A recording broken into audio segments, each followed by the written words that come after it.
Hello again, everyone. This is another fun set of notes. This notes is going to be about the Roaring Twenties. Officially 100 years ago, since we are officially in the 2020s. But this set of notes is about the 1920s. We kind of lumped this decade together. It really kind of starts right after World War I, 1919-ish, moves into just under the decade, 1929, doesn't make it all the way to 30. But for the most part of this decade is pretty consistent, and we'll look at what I mean by that. This is a fun set of notes too. I think you'll like it. After World War I, our economy is booming. I say this, I've said it before and I'll say it again. If the war does not happen on our territory, if there's nothing physical for us to clean up, war is excellent for our economy. All of that government spending on military supplies really gets the economy booming. And that's true after World War I as well, because the war was fought in Europe, not here. We win the war, we make a ton of money off of it. We start spending this money on all kinds of new stuff.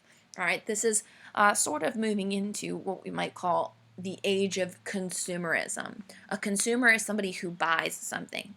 You and I are consumers. Right? I spend money on food and clothes, right? You guys spend money on, games or shoes or whatever. I don't know. We are all consumers. If you've bought something from a store, you are a consumer. And that's what we term this age/habit of spending money on stuff. We have an interesting change for women here. Women helped out a lot during World War I. Once the men were off fighting the war, we have a lot of open jobs, but we still need people to do these jobs because we're at war. We need factories to continue producing things like, uniforms and guns and ammunition and tanks and all this kinds of stuff. So women take these jobs. And once the war is over, we might say that they're related. Congress passes the 19th Amendment to the Constitution, which gives women the right to vote. Okay, I think we talked about this before. Be very careful here. Okay, look at this vocab word. Suffrage. I know we talked about this in class. I know you want to say suffrage means to suffer. I know that that's where your gut goes, right? Suffrage sounds like suffering. Suffering is a bad thing. That means suffrage must be a bad thing.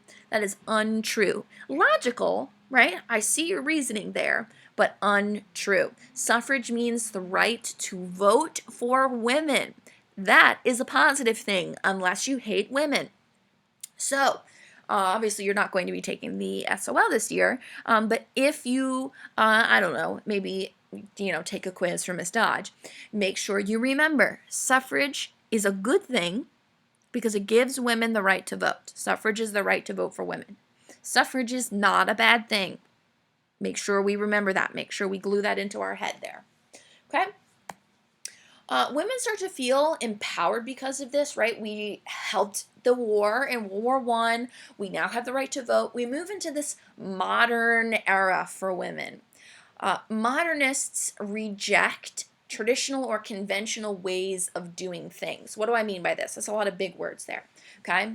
The traditional idea of what women should do is that women should be at home, women should always look pretty, women should, know how to sew and be good dancers, and they spend their days cooking and cleaning and making sure the kids are okay and doing laundry. That's what the traditional idea of a woman is, right?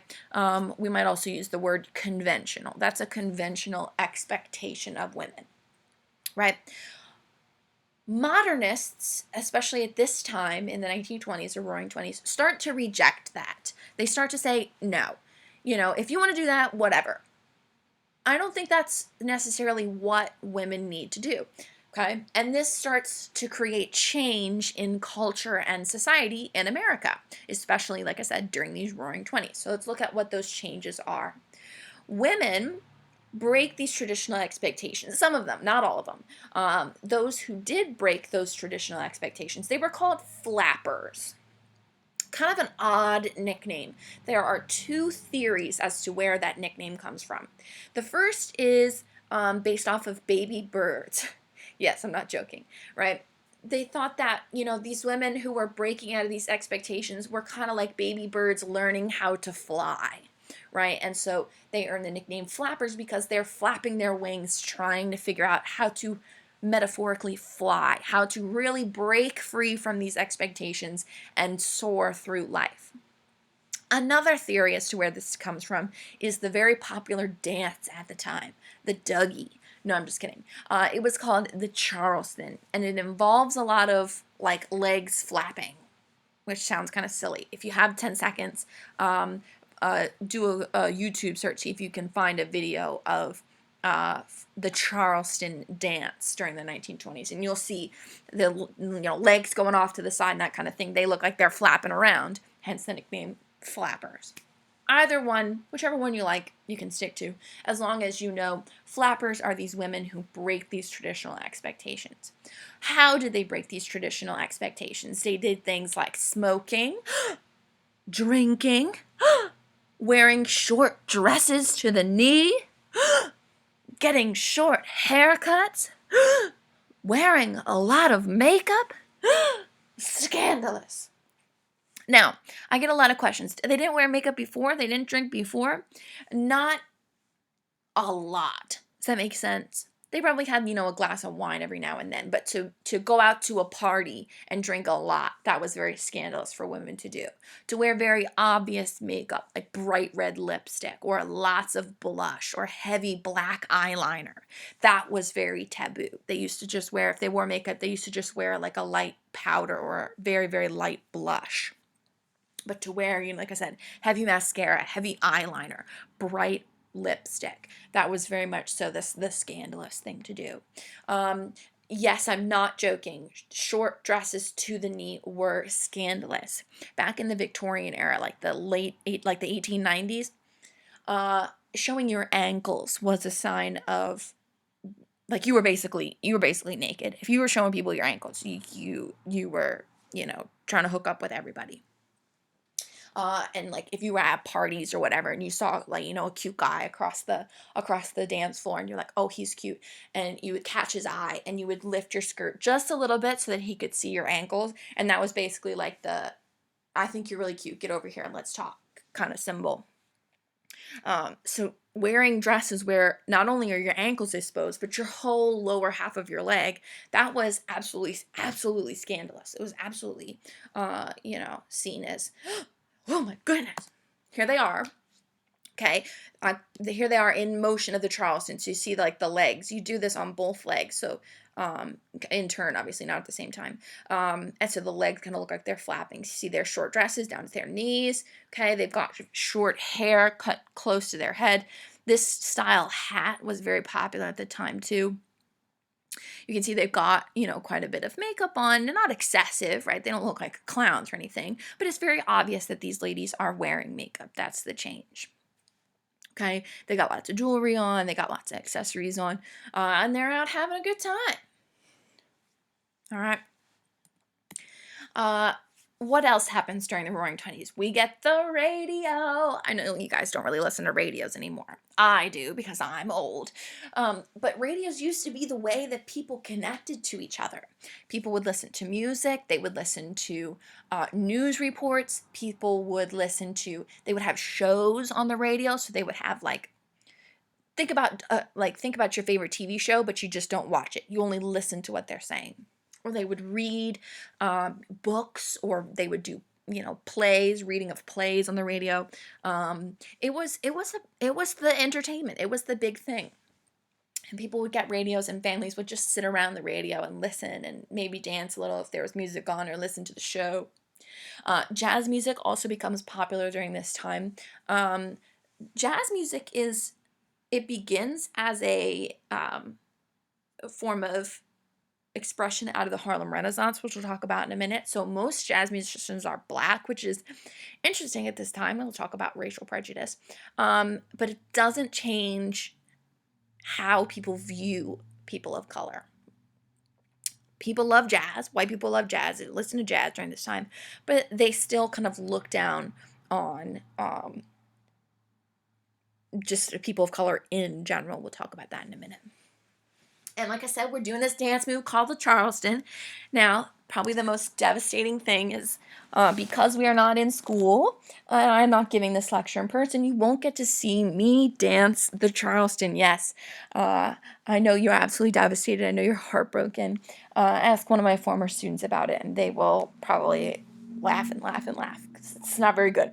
But as you can see from this picture, you can get a kind of sense of how bouncy and fun it is. It's very tiring. It's a very tiring dance, the Charleston. As I said on the last slide, something about the Harlem Renaissance. The Roaring Twenties are the rise of the Harlem Renaissance. What is this? The Great Migration we mentioned a couple of notes back leads to many black families moving north, moving out of the South to escape racial prejudice. As I said back then on those notes, that doesn't mean that it's, a happy, everybody gets along kind of parade. We still have racial prejudice in the North as well. Many in particular who are moving from the Great Migration move to the Harlem neighborhood of New York, hence the Harlem Renaissance.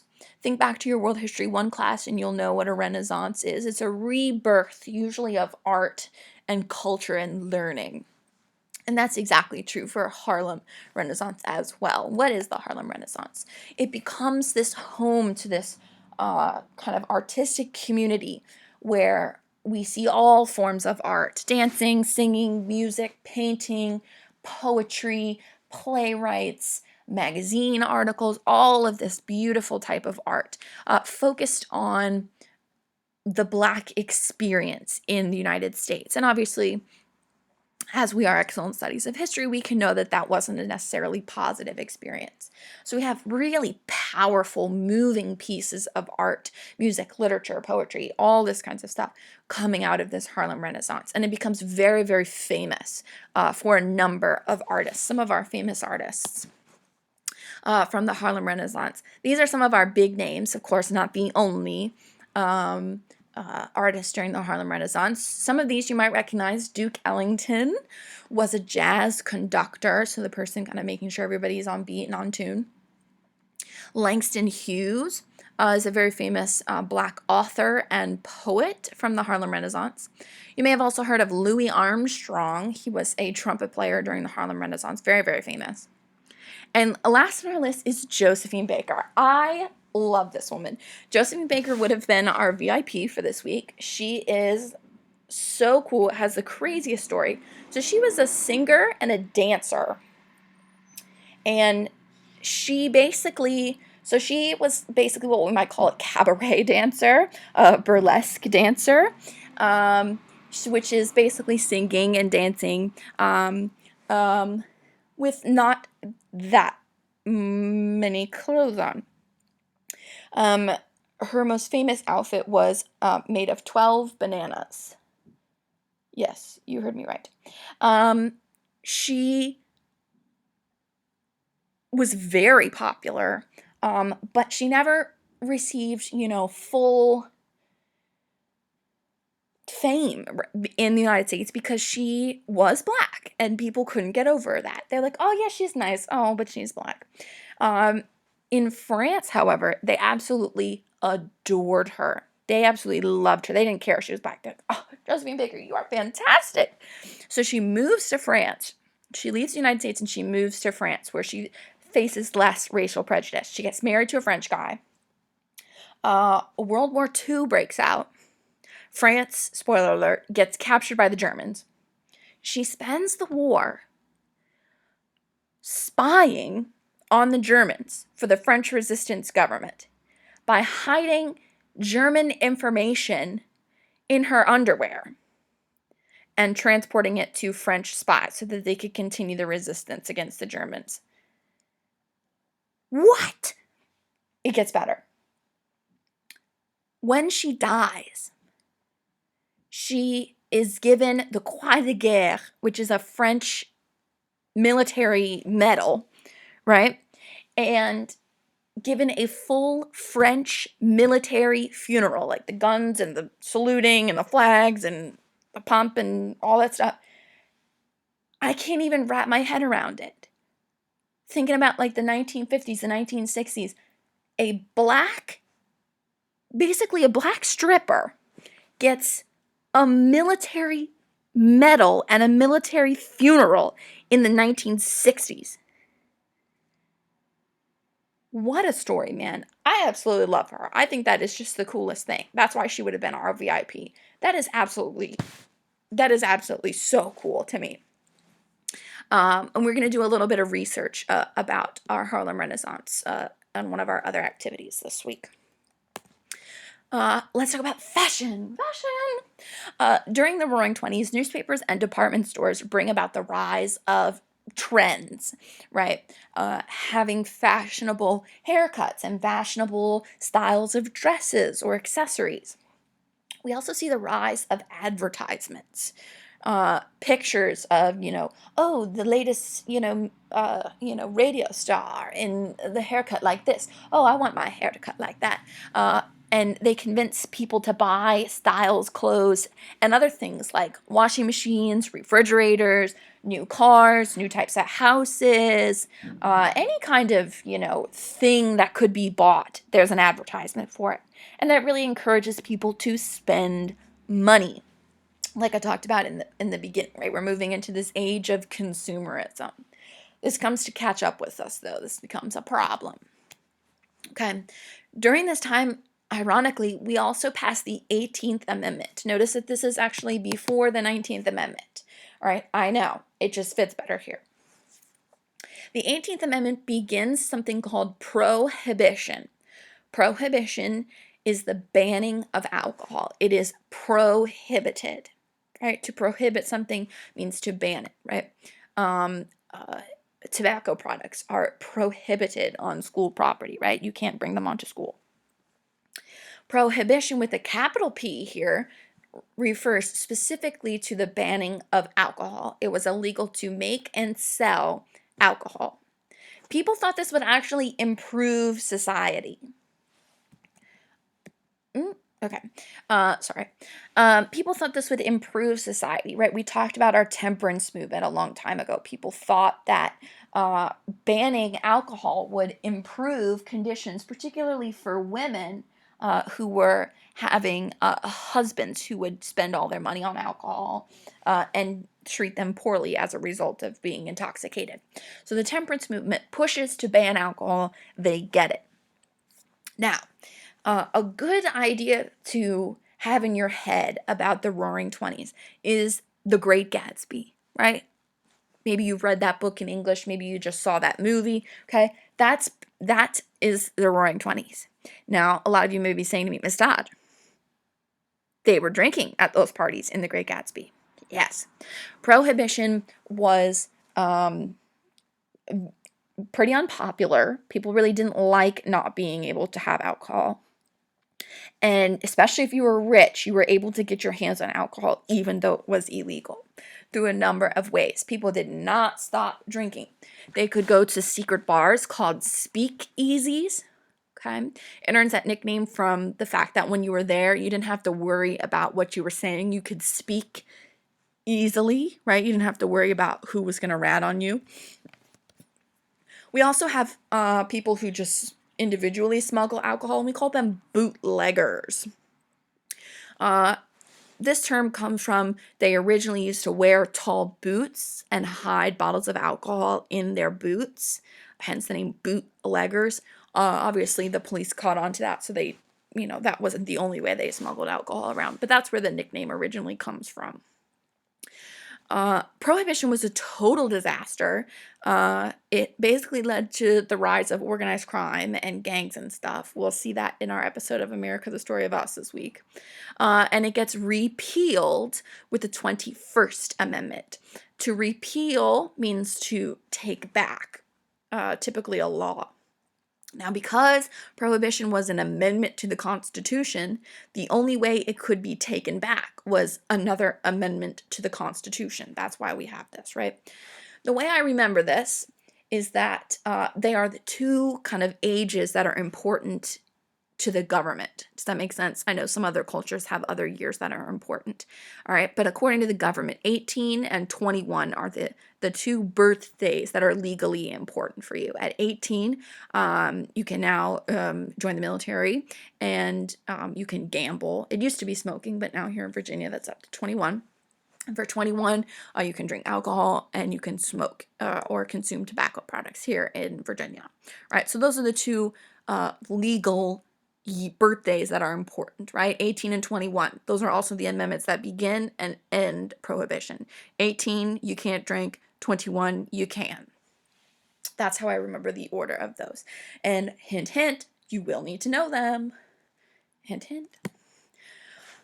We also see a new rise in immigration because of our success in World War I, our economic boom that's going on. Even more immigrants are coming over, and this leads to another rise in anti-immigration feelings in Americans, in white native-born Americans. People are afraid of immigrants because they are they're afraid of I don't know what that sentence was. They are afraid that they are bringing communism.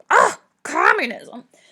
During World War I, Russia has a civil war, and they switch to communism. They have a communist revolution. The entire royal family is shot to death. No, I'm not joking. And Russian communist groups take over, and Russia becomes communist.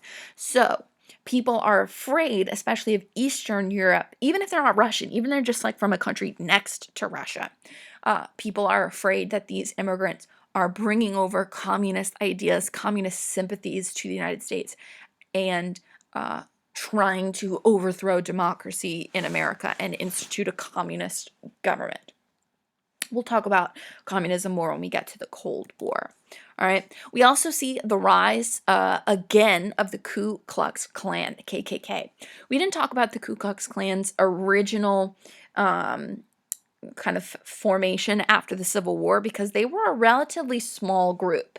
The sentiments, the ideas they had of hatred towards non-white people are common, but the KKK as a group was pretty small until it kind of resurges in this time period around the World War I, Roaring Twenties kind of era.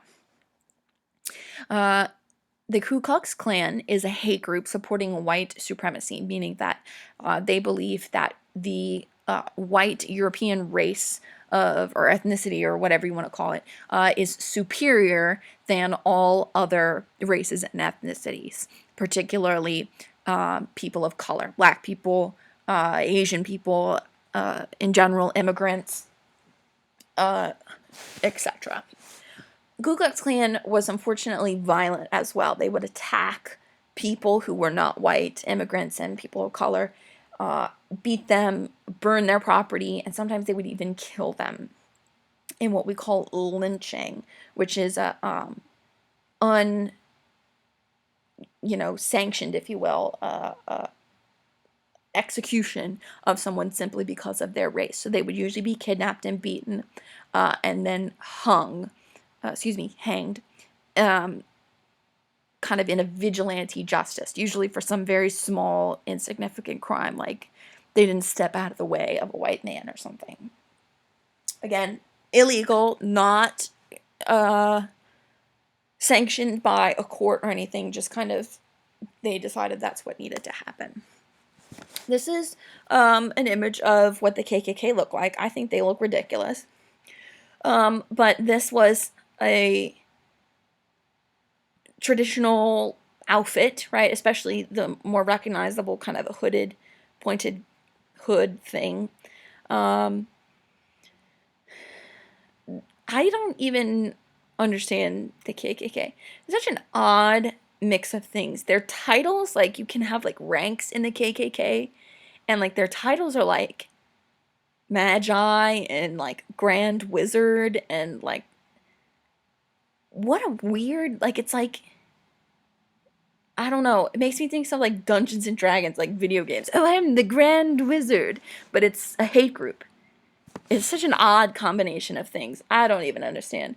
But this is, like I said, a traditional outfit uniform thing of a KKK member. So if you see particularly this kind of hood, this pointed hood, and also that's horrifying. That's somebody in their hood in the car, and that's absolutely horrifying.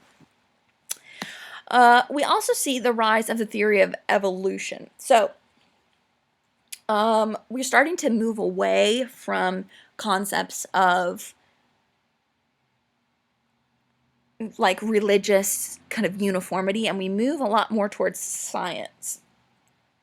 A scientist named Charles Darwin creates something called the theory of evolution. He does a lot of science studies on how, animals change and adapt to environment as time passes. And he says humans have done this as well. He says humans are a type of animal that has evolved over time.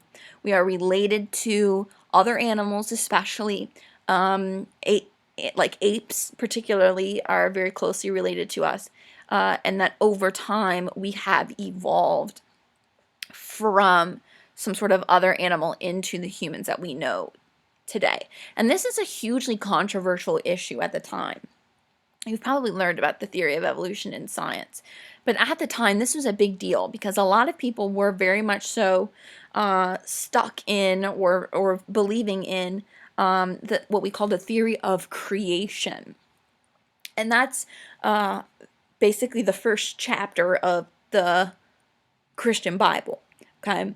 They actually taught it in schools, in science class. They would teach children, oh, well, God appeared, and then on the first day, he created this, and then the second day, he created this, and then he created humans, and that's where everything comes from. And that's what they taught in science. Darwin says, no, that's wrong. Sorry, friends. This is how it is. And everybody is absolutely horrified. Like, oh, that's sacrilegious. You're going to go to hell for saying this. And it was a big deal. People who, like I said, people who are very religious are very upset by this because the theory of evolution essentially says that the Bible is wrong. And that's not something really that Christians want to hear. Hey, your holy text is wrong. And they're not too happy about that. This becomes a national problem with something called the Scopes trial. Okay, let's talk about what the Scopes trial is. So, a biology teacher, he was a substitute. They actually planned this. They set this up because they were trying to test the teaching of evolution and creation. So they actually planned this. This was all set up. This guy signs up to be a substitute biology teacher, and instead of teaching the theory of creation, like the curriculum said, he teaches the theory of evolution in his class. And he was fired and sued by the Tennessee Board of Education for not teaching the Bible version, the theory of creation or creationism, right? Which is exactly what he wanted. He wanted this to become an idea, a big, deal. Well, what happens? He gets fined $100, which was a lot of money back then, but he appeals, which means he files to say, I think this ruling is wrong because of this. The Tennessee Supreme Court said, oh, you can't be fined that much money because of a really kind of small thing. But they upheld the law that said schools must teach creationism, right? So Scopes didn't get what he wanted. He wanted to overturn that. But the Tennessee Supreme Court said, nope, we're going to keep teaching creationism. This kept going until 50 years later, when it finally, something similar makes it to the United States Supreme Court. The United States Supreme Court ended up ruling that schools cannot promote or teach one singular religion. And by teaching creationism, since it's based on the Christian Bible, that was promoting one singular religion, and therefore schools could not teach that. 50 years later, absolutely nuts. Okay? Alrighty, let's talk about the stock market. Let's kill the Roaring 20s. Whoops. During the Roaring 20s, people invested a lot of money in something called the stock market. What is a stock? A stock is a very small piece of ownership in a company. Okay? Why do companies sell pieces of ownership in their company? They do this to raise money for their business. By selling a small piece of ownership in their company, they get money, and you get a little bit of control over what that company does. Now, depending on how big the company is, you probably don't have a lot of control. So, for example, if you go buy a stock in Apple, right? When you buy one stock, you don't suddenly get to go to all the board meetings and make drastic decisions and start selling iPhones for $12. You have a very, very small piece of control because there are probably millions of pieces of stock owned by millions of other people, right? So you don't have a ton of say. If you buy a lot of stock in a company, especially a small company, you may have control, right? So if you buy stock in a very small, Winchester company, and you buy a lot of it, you buy 51% of stock, congratulations, you basically own that business now, can make all the decisions. This looks different from company to company. We don't really need to know too much about that. Why do people buy stocks? People buy stocks to make money for themselves. Well, how do you do that? If you're spending money to make money, how does that make sense? Stock prices go up and go down over time, depending on the success of the business and a couple of other things. The reason people buy stocks, you try to buy it when it's at a relatively low price, and then you sell the stock at a higher price in order to earn a little bit of money that's different. Does that make sense? So if you buy a stock at $5, 2 weeks later you sell it for $10, you've just made $5, right? You bought it for 5, sold it for 10. Okay, that's usually why people get involved in the stock market. It's risky because the stock that you bought for $5 could also go down to $1, right? And now you've lost $4. So it's definitely a risky game. But if you want to, invest in the stock market, you could do that. Well, not you, because you're small kids. But anyway, sometimes people could not afford the prices of the stocks, though. They want to get involved in the stock market, but they can't afford the stocks or a lot of stocks to make a difference. People who sell the stocks are called stock brokers. Stock brokers. They help manage selling the stocks. They would encourage a process called buying on margin. This is basically the first form of a credit card. Okay, so here's what they'll do. Let me sit up here. Okay, here's what they'll do. They'll say, hey, I'm going to talk to my cat, Noodles. Noodles wants to buy a stock, okay?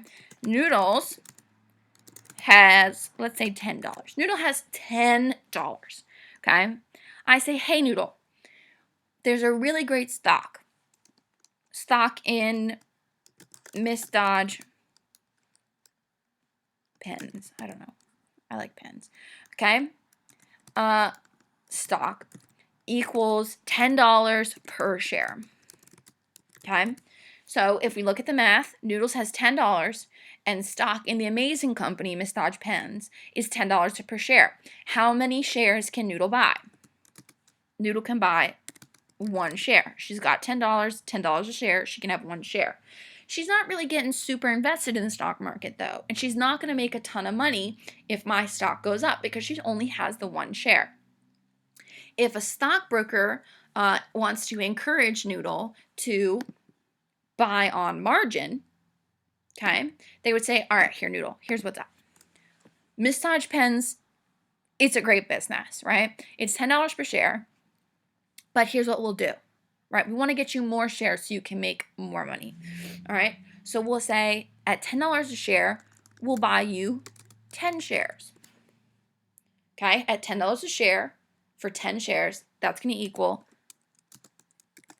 $100. But Noodle still only has $10. That's not changing, okay? So the stockbroker says, all right, Noodles, give me your $10, okay? Now you owe $90, all right? We'll wait for this stock to go up to be worth more, and then when you make money, then you can pay me back my $90, and you'll be fine, okay? So let's say stock in Miss Dodge Pens goes up to $50 a share, okay? Noodle bought $10 on, 10 shares on margin. Okay, 50 times 10 is $500. Okay, Noodle sells, she makes $500. She goes back to the stockbroker. She says, I'm going to pay you my $90 now. Okay, so she doesn't owe the stockbroker anything. And she goes home with $410 because she had to pay that $90 back to the stockbroker. Okay, so she started with $10 and ended up with $410. That's pretty good. That's a pretty good investment there, right? All because she bought 10 shares instead of 1 share. All right. Now, here's where things get messy though. All right, let's go back and say Noodle goes back to owing $90. Okay, let's say this share becomes worth less than $10. Let's say it goes down to $1 per share. Business isn't super good in Miss Dodge's Pen's business. Okay, Noodle still has those 10 shares. At $1 per share, I don't know what's going on. At $1 per share, she now has $10. Uh-oh. She owes 90. She's only got 10 again. Started with 10, ended with 10, but now ended with $10 and is also $90 in debt. Okay? So this buying on margin becomes problematic because it gets people into a lot of debt very quickly. And that's not a good thing. R.I.P. Noodle. Noodle, you owe me money. Okay. People, as I said, people would buy expensive stocks but only pay a little bit up front, promising to pay the rest of what they owe when the stock made money. People also did something very, very dangerous here. They would take out loans from the bank and use that money to buy stocks, right? Because of course the stock is going to go up. Of course I'm going to make money, and then I can pay the loan back, and then I'll have the extra money that I made. Okay, but again, if the stock fails, you now have no money and also owe that loan back to the bank. So this is a very dangerous game to play. If you walk into a bank today and say, hi, I'd like to take out a loan so I can invest in the stock market, they are going to laugh you out of that building. You are not getting a dime from them. Okay? Now, during the Roaring 20s, the stock market is going up and up and up and up. Prices are soaring, and that's why everybody thinks that they can keep doing this. The prices are just going to go up forever, and nothing is ever going to go wrong. Unfortunately, though, something goes terribly wrong. On October 29th, 1929, the stock market crashes. That means all of the prices of the stocks go absolutely way down. I'm talking pennies. People are trying to sell their stocks, but they're worthless. Nobody wants to buy them, and they're penniless. Now, technically, you could keep your stock. You didn't have to sell it, right? But you'd be making a large bet that things would get better. You'd have to be able to withstand the bad times. Does that make sense? And a lot of people couldn't do that because they've put their whole life savings, they've taken out loans into the stock market, and they need as much money as they can possibly get, not only to pay all those people back, but to survive. We call this Black Tuesday. It was a Tuesday. We call it Black Tuesday. Not fun like Black Friday, where you get to go and buy, blankets for $3 and stuff like that, TVs for $6. It is Black Tuesday because of basically black as in grief, right? The funeral of the stock market. It has crashed. All of the stockbrokers are now knocking on doors looking for the money that they're owed, right? Knocking on Noodle's door. Hello, you owe me $90, Noodle. You're never getting that money back. All of the banks are looking to have their loans repaid. And so people start rushing to the banks to take out all the money that they deposited in their savings accounts so they can pay all their bills, pay these things back, as well as obviously continue to have a home and food and etc. Okay, this is a problem though, because if people are not repaying their loans, the banks don't have enough money. When you go to the bank and you put a deposit, right? Say you work at Chipotle and you go to the bank and you deposit your paycheck into the bank. They don't put it in a box with your name on it, Okay? They take that money and they use it to make more money. Banks are businesses. When you deposit your paycheck, right? Say you give them $500. They turn around and they loan that money out to somebody else so that they can make interest on that loan. Right? They pay you a little bit of money to have your money in the bank, right? But they're making more money on the loans they're loaning out. Problem is, though, if people don't repay their loans, they don't have any money. And so when you come back to collect your $500 and other people haven't paid their loans, they have nothing to give you. Okay? This happens, unfortunately, to banks all over the country at this time. The banks run out of money and they close forever. And they don't have digital records, right? Everything is on paper. So if your bank closes and those papers just kind of go away, they get burnt or whatever, your life savings are gone. If they don't have the money to give you, another bank is not going to start handing out money that they didn't earn money on. Okay? And so your life savings are gone. That bank is closed forever and you're not getting anything out of your money. Okay? So we see a huge run on banks is what we call it. People are storming to these banks to try and be, the first, second, third in line to get whatever money the bank has left. And after that, you're poop out of luck, friendo. The bank is closed and your money is gone. Obviously, we can see how this sets us up for our next set of notes, our next time period in history, fittingly called the Great Depression. Bum, bum, bum.